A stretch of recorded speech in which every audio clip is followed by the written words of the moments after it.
Hey guys, this is Cam Interviews. We are here with Never Shout Never. We're who we are, so don't you think that you can call us freaks or geeks, or then we walk our own way. The new record's been out for like long enough for people to digest it. How do you think the reception's been in comparison to like what you guys thought it would be? I think it's been really positive, and I think that gets our fans excited for see what we're doing next.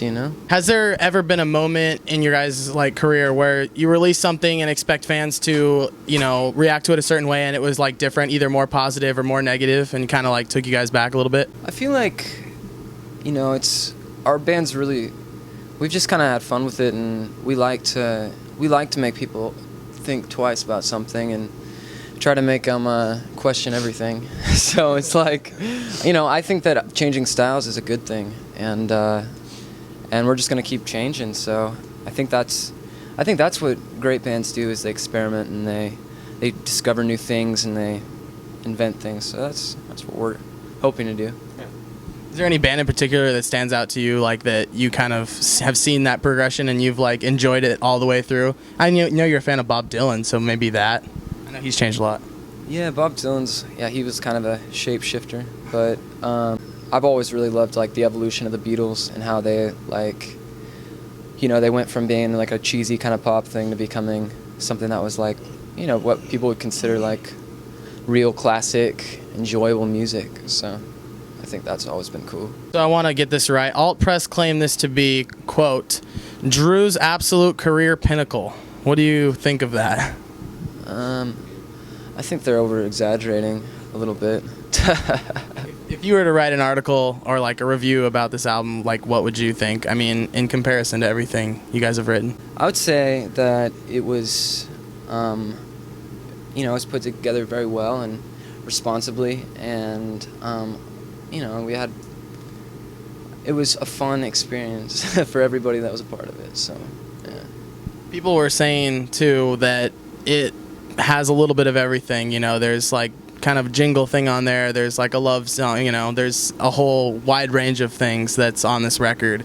Last time we talked, you said that you guys were going to split up the writing for this record. So did that end up happening? Did you guys like take the wing on a certain song and go with certain like different writing styles?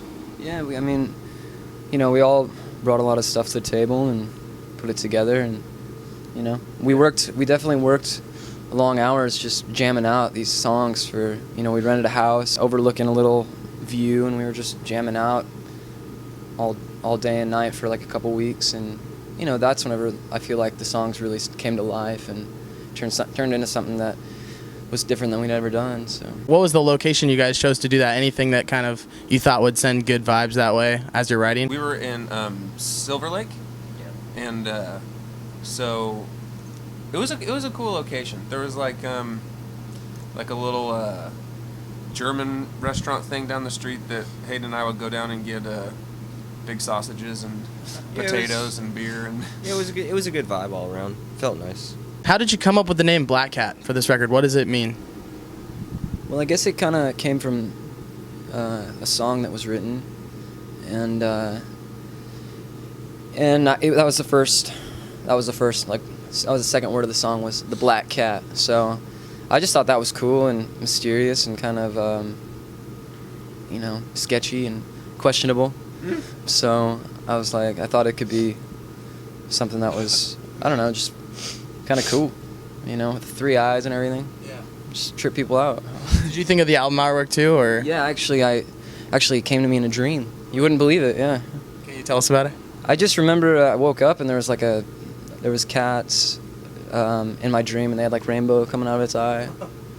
I just thought it was something weird. So what is the overall like message or theme, would you say, for this record, if you were to like sum it up in a sentence? like positive energy and that kind of stuff. It really was, though. That's what we tried to bring on this record. That was, that we hadn't really been aiming for on our last few records. It was like trying to make people feel good listening to it, and there's definitely some feel good songs on there that that we think are kind of dorky, but are that are sweet though and make you feel good when you listen to them. So that's why we did it.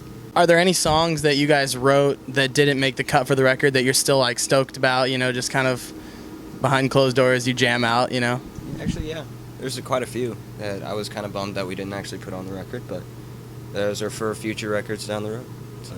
We're in the studio right now, working on our next one. So, yeah. Anything you could tell us about it? Any direction or anything like that? Yeah, we're doing. It's like a conceptual record, and it's gonna be based off of color, and it tells like a story of like kind of like somebody being very sad and then going on a journey and finding love and then kind of living happily ever after. So, and we're gonna do like a whole like animated film as well for it. So it's gonna like go along with the record. So.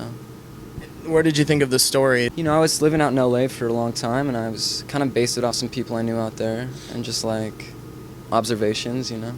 Are these people that you base it off of like inspiring to you, or is it just kind of interesting, or? It's just kind of, you know, where you're in like a moment with someone and you think, wow, this could really, like, this is like a story or something. What's something you guys did for Black Cat that you had never done before, other than, I guess, writing separately for different songs? But is there something you guys did while you were in the studio that you're just kind of like, well, let's try this out? I think this is the first record where we just kind of like took for freaking ever on it. And, you know, it was like a whole day could just be working on a single like part, you know, like a percussion part or something, which was just totally insane to me. Hayden sprinting back and forth across the studio with a tambourine for like 3.5 hours, trying to get the exact right tambourine swell tone. Yeah, that was insane. So, I mean, it just took a lot longer, you know. We kind of like busting out records pretty quick, honestly.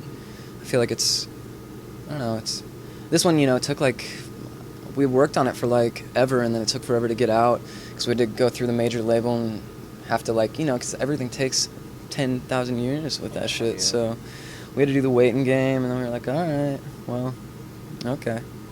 It's out, and it's been a year since we recorded it. But Guys, be sure to be on the lookout for the new record. More details coming to that soon. They know how to find you all on social media, so. we'll see. Let's see if they can find us. All right, so thank you so much for having us. This is Kime Interviews. Take it easy, guys. Bye.